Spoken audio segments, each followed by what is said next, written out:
Krishna Krishna Krishna Hare Hare Hare Ram Ram Ram Hare Hare Krishna Krishna Krishna Hare Hare Ram Ram Hare Hare Hare Krishna Krishna Krishna Hare Hare Ram.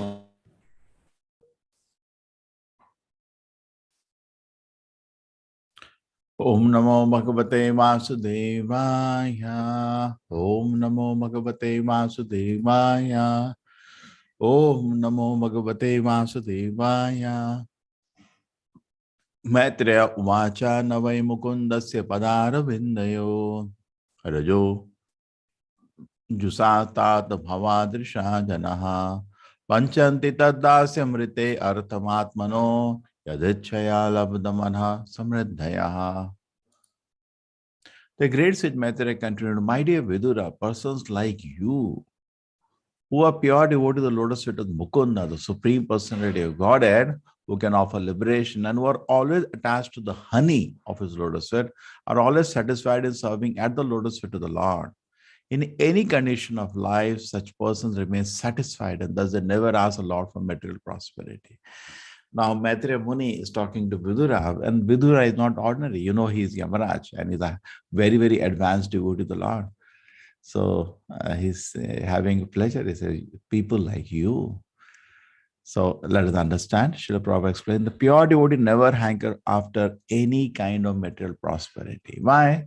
Because they are so much happy in service to the Lord, totally satisfied. If the glass is full, like that, the heart is full of pleasure of service to the Lord. And bhoga and aishwarya, which are generally two things, entice us, comforts and sense enjoyment, which attract all the people in the world, doesn't attract a devotee because his heart is fully satisfied.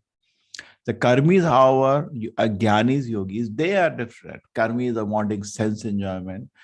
Jnani, they're wanting some kind of speculation or merging into God, and yogi want some kind of mystic powers. So they are all lusty. But it's only a devotee who has no desires. That's the proper explains. Karmis, they work need to improve the economic condition. Jnanis do austerities, finally to merge into God.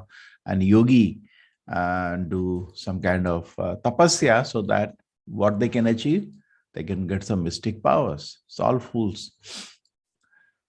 But a devotee is different.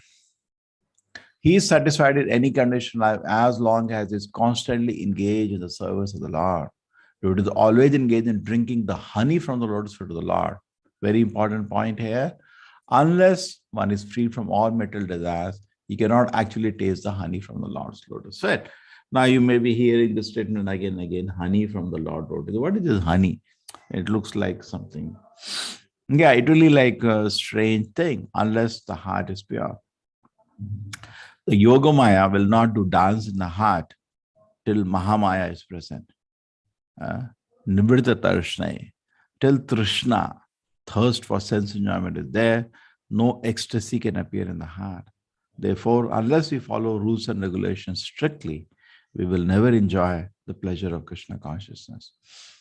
When there is a recommendation to become desireless many times, it is to be understood this means that we should not desire anything for our sense gratification. For a devotee, the state of mind, nispriya, is the right position. Actually, every one of us already has an arrangement of a standard of material comforts. Okay, some level of material comforts your karma is already providing to you.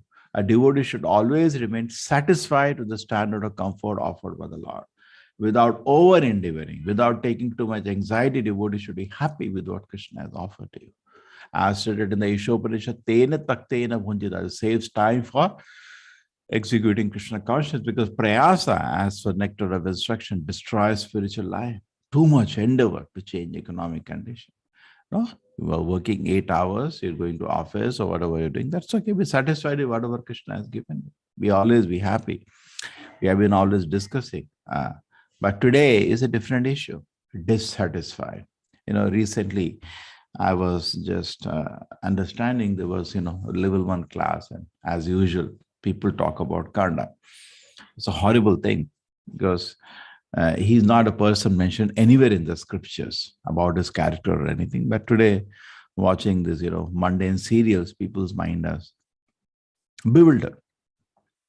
But I was just thinking, why is it that, He has become a hero in the society, even though the Shastra Acharyas don't talk about him. Then I realized the reason is something more different. The reason is actually everybody identifies with him. Why? The modern day man is like that. What are the main problem of Karna? He was always dissatisfied with what God gave him. Always wanted to be the greatest warrior, always wanted to be to the most, have the greatest kingdom. He was not seeing how the Kala is not allowing him those things. And he did anything adharmic to get all those things. He did anything adharmic. He wanted Draupadi. Draupadi refused to marry him. She said, no, I'm not going to marry a person who is not born to the Kshatriya family. Yes, I couldn't get, let me get an adharmic way. In the dice show, he was the one who said, strip her naked. I could not get her directly, let me get an adharmic way. He wanted kingdom, but nobody will give him kingdom. So he sided with the most adharmic man on earth that time, Duryodhana, to get a kingdom. He wanted to learn Astra Vidya, but nobody will teach him. So he said, okay, let me cheat some people. I'm a Kshatriya, no, I'm a Brahmana, and go to Parashurama. And finally, that was for a knot.